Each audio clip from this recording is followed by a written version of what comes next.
Hey, Cleaning Nation, Mike Campion here with Shawn Allman. This young lady, I know the Shawn name throws you off, but after a minute, you won't even remember. Shawn started a polished home January 2018 in Manhattan, Kansas. So we got a lot of things that you think one thing and it's a completely different thing. Not the Manhattan you're probably thinking of. It's in Kansas, serving the residential clients of that area.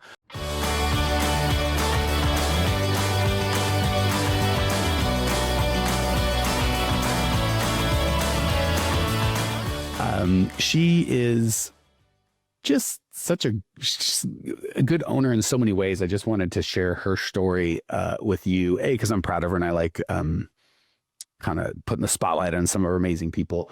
And B, because I think she is very representative of a lot of you ladies out there and your experiences. And I think sometimes she's going to be able to share her experience and you'll resonate just in a way that I can't. You may not with me, which is great. I just want to make sure you guys get some value. So Shawn, why don't you give us, if you would, like just a little quick introduction of how you got into the cleaning business and then transition into what you were struggling with or what was not working or what made you reach out and go, hey, I've got to get some help. Like, you know, because I'm guessing people will be able to jump in and be like, I feel that way. I know how that feels. So yeah, give us the beginnings and where you were when you reached out to us, like what was not working in your business or made you want something different. Right. Yeah. So we started in 2018 because really I was ready to go back to work. I had been a stay-at-home mom for a little bit. And my past work experience just wasn't a career I wanted to go back into full time. And I wanted to be in control of my time. So I wanted to start a business. I knew when I did that, I would need someone to clean my house because I knew I'd be too busy to do it. And I couldn't find a service that I trusted in my hometown. So I decided that's what I would do. I would try to provide that service because there were other people in our community like me who were working and trying to manage that work-life balance. And they were going to need help with getting their home clean so that they could manage a work-life balance a little better.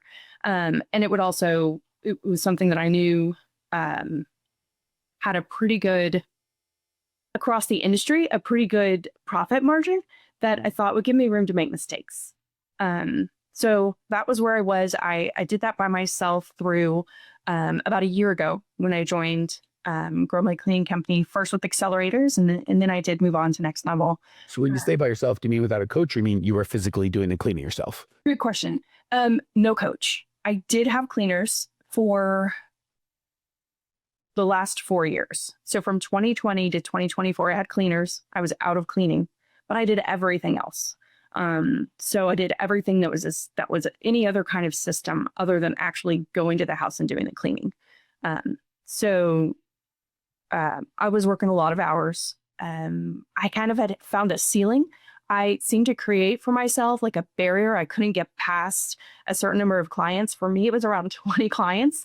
Every time I'd be doing fine at 18 clients and it'd be a little rough, but I'd be okay. I hit 20 and it was like the sky fell down. My systems would just break apart and I would end up with just a level of stress that wasn't sustainable for me and a level of service would decline. We would either make mistakes on the calendar or not have supplies when we needed them. So we were just letting people down, either clients or employees, because the systems would break at that size. Which also meant that our monthly recurring revenue was stuck at a certain number and it just kind of got lodged in my head. So I spent about 2 years on my own from 2022 to 2024, trying to educate myself, reaching out through, sites like the Grow My Cleaning Company Facebook page, communities like that to try and find information. I just couldn't break through it. So I decided to just go ahead and take the plunge, sign up for the accelerator program with Grow My Cleaning Company, and started to get some real systems that didn't depend on me. So what do you think? Well, I'm sure you have a different perspective now. I would have loved to ask this prior, but at the time, why do you think why couldn't you figure out the systems on your own? Because we spent some time together. You're a bright lady, but yeah, I was overcomplicating them. And that's been my trend even as I've gone through the program and tried to implement things. Whenever I kind of get stuck with a new, trying to grow in a new area, I complicate the system. It really doesn't have to be complicated to work. It works much better when it's simple. And I just didn't have people in my life that were also running a business, let alone a cleaning business, who could speak to some of those problems. Is that So, and I love that answer because lots of our community, that's a theme, right? We tend to overcomplicate things, and some things are complex. I'm not saying everything's simple, but we can still find a way to make complex things unbearably or unable to go forward complex. Mhm. So it took 2 years of that. What made you finally, or what held you back from saying, gosh darn it, instead of just trying to be in Facebook groups or whatever, I actually need to kind of formalize my help? What held you back from reaching out and getting help? Like what fears or just what kept you from taking a step forward? And then what changed where you're like, that's enough, forget it. I gotta do something different. Yeah. So for those from 2022 to 2024, honestly, I just thought I could figure it out. I was like, oh, this is new, but I'll get it. It wasn't fear. It was just like, I'll sort this thing out. Yeah. I was like, I'm figured it out. I'm a reasonably smart person. And given more time, maybe I could have, I don't know, it wouldn't have been as fun. It wouldn't have been as easy. Maybe I could have, but I knew that come 2024, I would have 2 children in college and I wanted to be able to afford it. Mm-hmm. And that is what pushed me to say, oh, I am out of time to just figure it out. I'm ready to invest in a new way so that I can meet that goal. So I don't want to put words in your mouth. What I'm hearing you say is the years you were kind of stuck, whatever your financial needs from the business, you felt okay about. Like you wanted to be growing and it was fine. But when you had the 2 kids in college, you start doing the math, right? Okay, then I need this. What was acceptable then is just not going to be acceptable now. Exactly. Yeah. We just kind of went from, I was not earning at an impressive level, but it helped our family. And I thought I had time to figure things out. But when I realized that both my kids were college bound, and that I didn't want to work, I didn't want to just double the hours I worked. I was already working full time. So I knew that I needed to find a better way to get past the kind of the mental blocks that I had established, because to some extent it's self-fulfilling, because you have an experience a couple of times and you start telling yourself that's the way it'll be next time you get to, for me, it was 20 clients was my mystery number. And just having input from others and having encouragement from the other people in the group who were like me learning, it just gave me the information I was needing, and the accountability to do new things that were uncomfortable, because it did mean making changes that were going to be uncomfortable or maybe a little scary, trusting an employee to do something I used to do, that kind of thing. So I found, it sped me up immensely.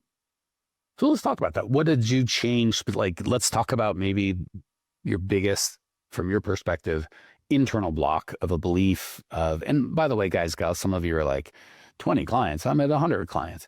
Right. The number is not key. It's whatever it is for you when you're like, I have my internal set point.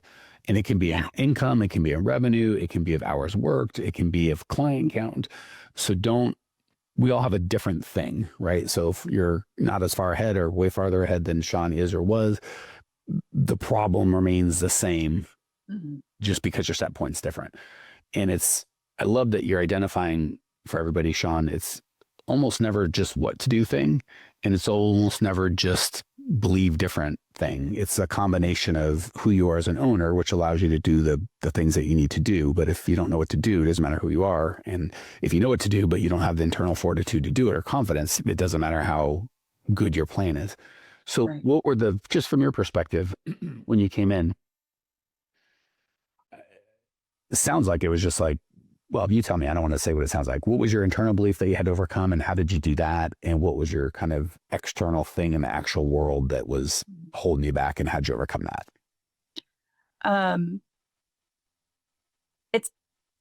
I think the biggest thing was, I think it was protecting my time, doing the right things at the right time, and delegating everything else that didn't. What was your beliefs around your time before, and what was your time commitment? What did your time commitment look like? And what new beliefs have you adapted? And what's your time commitment look like now? I think I had, to a large extent, bought into a belief that I needed to work a certain number of hours a week to be successful. And that if I wanted to be more successful, that it meant more hours per week.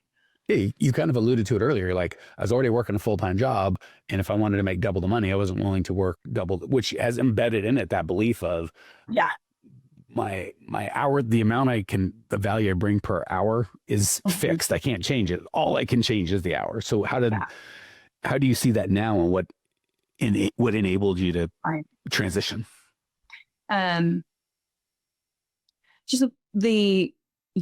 now I work half the hours I worked before, and I'm working on reducing them. Now I feel like what I'm bringing is a focus and an intention, creativity and problem solving that my team, they don't excel at in the same way. I hired them for different skills or different functions. So their skill set and their tool bag is different. They're not exercising those muscles. And I feel like the reason I wanted to work for myself initially was so that I could control my time and not be controlled by my business or an employer. And then, fast forward that from 2018 to 2024, I had somehow got bought into this belief that I needed to just really grind away, that I really needed to hustle, that if I wanted to have excellent results, I needed to put in a crazy amount of hours. And I was unhappy with that, but I had bought into it. So now I just feel like my contribution to my company is different. But I'm managing the culture, I'm managing the financials, I'm managing the plan for the marketing, and I'm delegating almost everything else. Okay. So what I'm hearing you say is when you came in, you kind of had the belief of, I just got to do it all. No one can do it like me. And it sounds like you shifted that to, I'm going to manage the systems that do it all, but I don't have to be a part of that machine for the machine to run. Am I oversimplifying? No, I think that's exactly what it is. Okay. So for the listeners out there that are like, well, that sounds great. I want that. Like, how do I do that? What would you say to those who are kind of in that spot where, like, I feel like I'm stuck at this place and the only way out is more work, but I don't have the time or ability to do more work? Hey, Clean Nation, Mike Campion here. One of my least favorite things about these podcasts are we found that people love the show and they love the information, but when I talk to you guys in person, stuff doesn't get done. People love the podcast, but they don't take any action. If you'd like to actually implement this and get this done in your world, we have a whole team of people that do exactly that. If you go to growmycleaningcompany.com/talk, you can book a time with either myself personally or one of our teammates to at least help you come up with a plan to actually implement and change your life. So if you want to go from getting these good ideas in your head to getting in your life, just book a free call with myself or my team, growmycleaningcompany.com/talk, and we can go from this one-to-many format to one-to-one and really get you some results. Excited to talk. So it took a leap of faith to hire some help. So the first leap of faith was, it didn't cost much, but I trained my cleaners to do our hiring. So I trained them how to interview. I trained them how to go through a set list of questions and listen for green flags and red flags. And I stopped interviewing, which saved me hours and hours a month. And it also meant that we're always interviewing. Every week we interview almost all of the last year, twice a week. If we were really hurting for employees in the very beginning, we were doing it 3 times a week because I joined as I lost a bunch of employees about a year ago. So for all of May of 2024, we did 3 interviews a week. And then after that, it's been 2 a week. I always keep, if we interview somebody and I don't have an opening, I offer them a floating position. So I basically tell them I would love to hire them. I don't have the part-time hours that I would like to give them, but that if they are willing to be a floater, I will train them. I'll give them as many hours as I can. And we will build them a shift that will, as they go out and impress clients, they'll get more jobs, and we'll build them a shift that way if they're excellent employees. So that system, my employees do the interviewing, and then I make the offer for the job, and I explain what a floater position is, and then I onboard them. And it takes me an eighth of the time I used to spend recruiting. And then my cleaners also train. So getting that whole hiring and training cycle delegated to my cleaners, it didn't cost much money because they were already needing hours and I had already promised them hours. It was just an hour or so a week. Each of them did a function that was not cleaning. And then, yeah. You make your money a couple of times, which is important. So you're working less, it sounds like about half. And it sounds like you're confident you can work less still. So I'm just guessing, but you tell me went from probably 40 hours a week to somewhere around 20. Because yeah, I'm a little under 20 most weeks right now. I'm working 10 a.m. It feels naughty to say this, 10 a.m. to 3 p.m. Monday through Friday. That's what I work right now. Thanks.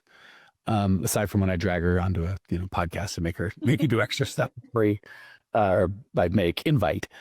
So great, but the fear was, well, if I work more, I'll make more money. Not the fear. The belief was if I want to make more money, I got to work more. Well, then the corollary of that, well, if I cut my hours in half, my pay will probably get cut in half. Yeah. How has revenue and profit been affected with, I don't want to say the new Shawn, but at least the new belief set and activity set that you put on? Well, our business has doubled in monthly recurring revenue.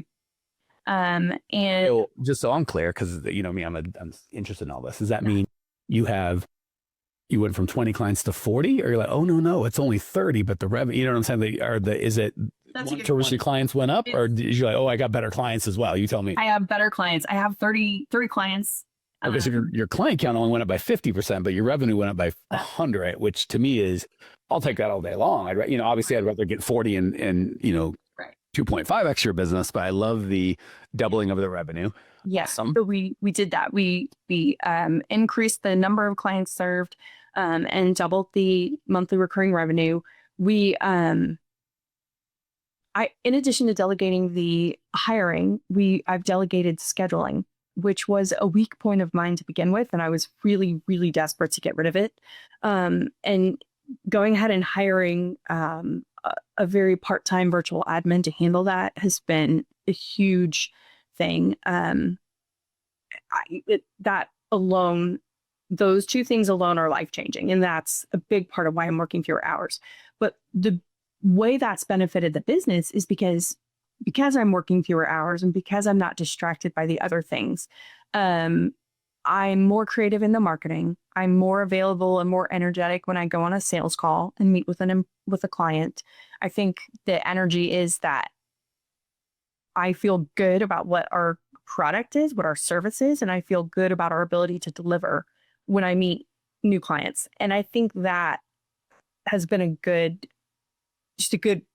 push for our company. And I think that's why we've had the revenue growth, is just freeing me up to do what's most appropriate for me to do, which is right now marketing and sales, and just making sure that our culture for our employees is strong and attracts them and keeps them, and making sure that our financials are right, that we're still charging the right amount and spending the right amount on all the things that everybody knows we have to spend in order to give the service. So I've got one more question. I'm going to let you just wrap up and give Cleaning Nation any value as you see fit. But you said something I found as interesting. Gosh, God bless it. I should have written it down. You were saying you now have confidence and you feel good about your business being, it's fun as a coach. I've gotten to see this kind of being tight, where you don't have the fear of employees are doing a good job. Like you could take, now it's just marketing and sales because you could take 100 clients if you wanted. When you were stuck at that 20,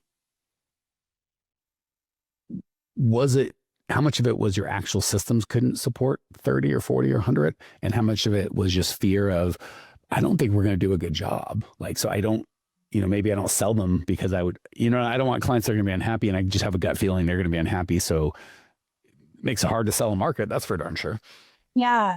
It's hard to tease out what had the bigger influence in our marketing and sales success. Was it really that I went into into a sales call tired, or was it that I went into a sales call not confident in the machine my business was, the systems to be able to meet their need? I know I was always worried that if I couldn't find a new employee fast enough, or if I lost an employee when I didn't expect to, like if I had to let someone go, or if they quit without notice, I was always worried that if I had to, in order to recruit, I had to stop everything else, because it was this all-encompassing thing for me. And I was also always very worried about the keeping up with the scheduling and the communication that's part of scheduling with clients, letting them know when their appointments were, and then letting my employees know when they were supposed to be where. But just that's where I would break down when I was trying to do everything. It was just too many moving parts for me to juggle everything. And so I think it was, to a large extent, a lack of confidence. There was also some lack of creativity. The only time I worked on marketing, which I love to do, prior to joining the program, was in 2020, when I had 3 clients and decided I wanted to never clean again. And I needed more clients so that the person I hired could get paid and I could also get paid, because for a brief time there, I didn't earn anything. So, yeah, I think that's kind of what it came down to, is creating the breathing room to solve problems, to be creative, and to just be confident when I met with new clients that we could take care of them, and that we could grow as the demand grew. Love that.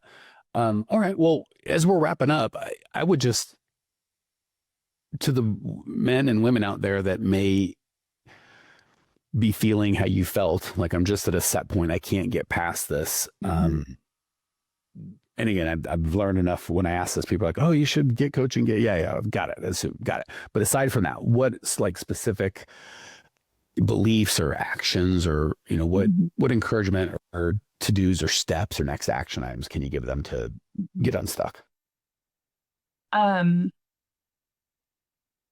think for me, of course, joining the accelerator and the next level gave me the tools that I needed. But I began talking, for me, I had my husband and my kids and about 4 other friends who were just huge cheerleaders, and just being honest with them about I feel stuck, and I don't like being stuck here. And I feel like I've been not growing as fast as I want. And just having them say, well, it's time to invest in you. Like, let's solve this problem. What do you need? And everybody just kind of like stepped up, and friends are like, what do you need? Do you need more reviews?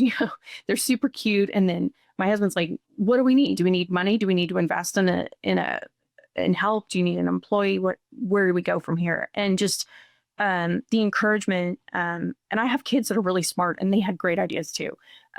So it was just a little bit of surrounding yourself with a little bit of a cheering squad who, like, they don't know how to solve the problem. And that's not the point.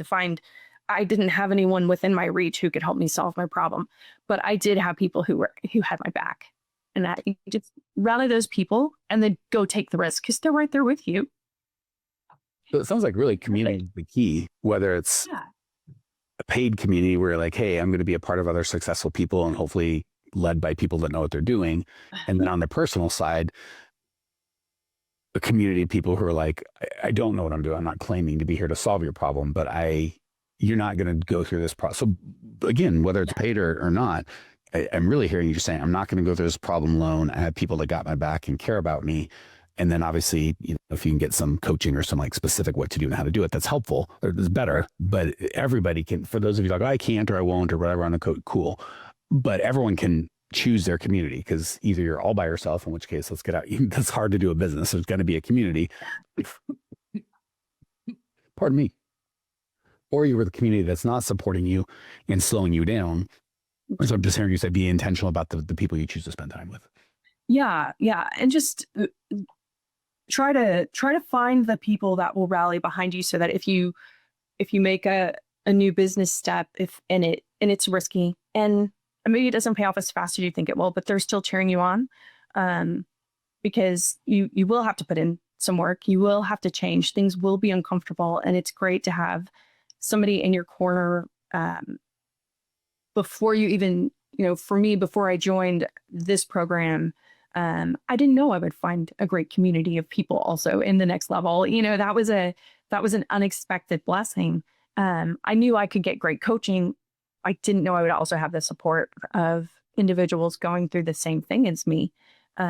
So also having my local fan base who didn't get what I was doing, and they totally didn't understand why I would choose to do it this way, and be a business owner, but they loved me, and they're like, go try this. And if you win, we'll celebrate. And if you don't, we're here too. It's like, why either way, let's do it. Shawn, you're a rich lady with or without the business, girl. I can tell you that 100%. Yeah. It was great. I think finding more community within Next Level was just an unexpected blessing. So to have that synergy and we love having you, and I actually get to see you and hopefully your husband again at Crypto Days. So, all right, Cleaning Nation, guys, gals, thanks for the time and attention. As always, don't just hear this and do nothing. If this is spoken to you, you feel like you need to do something different, take an action, whatever that is for you. Get a community, change a belief. What you want is out there. Just, the thing about change is it requires change. You got to do something different. Thanks again. We'll talk soon. See you. Hey, Cleaning Nation, if you dug the content you just got, we don't do any ads and I don't sell anything on this podcast, but if you would just subscribe, rate, and review, it would be huge, and I'd be so appreciative. Not only is it going to help me, but you'll help other owners of cleaning companies across the world work less, make more, and get profitable. So if you appreciate the value we give, again, subscribe, rate, and review. It would mean the world to me. I'd really appreciate it, and we sure appreciate your time and attention.